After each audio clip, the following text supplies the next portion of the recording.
I think in a lot of ways, the other players around him are going to have to change a little bit more than Haaland, because you don't want him changing that much of what he does. Right.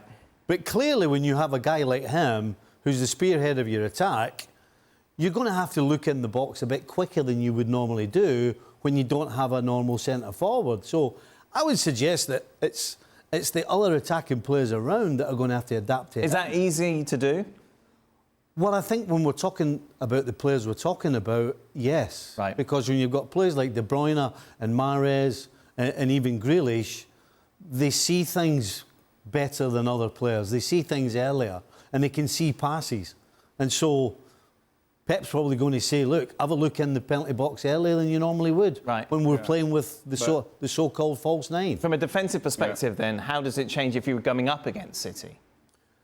I think it's so much harder because for a defender playing against a team that doesn't have a centre-forward, you're basically looking for players coming in the box late. Okay. Because there's nobody in there. That is way easier than having to, A, defend somebody, but also have to look for players coming in as well. Right. So you're basically going from doing one thing to two things. And sometimes you'll find yourself in the middle and doing either when the ball's in the back of the net. Go on, Jan. Now, I'm just saying that it's interesting because there's a lot of talking about Pep and he will keep his style of play and Haaland, of course, he has to adjust as you do as a new player.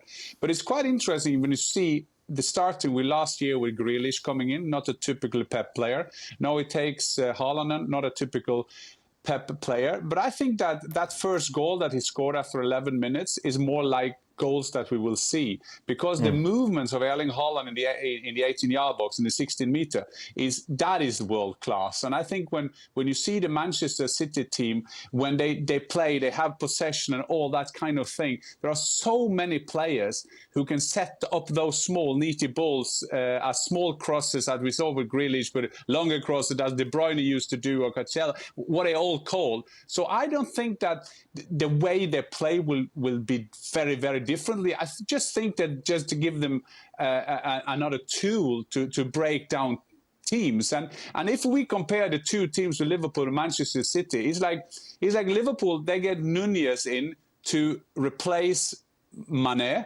but Erling Haaland, he just goes in and strengthen Manchester City because they haven't had that kind of player before. Thanks so much for watching ESPN on YouTube, and for more sports highlights and analysis, be sure to download the ESPN app, and for premium content and live streaming, subscribe to ESPN Plus.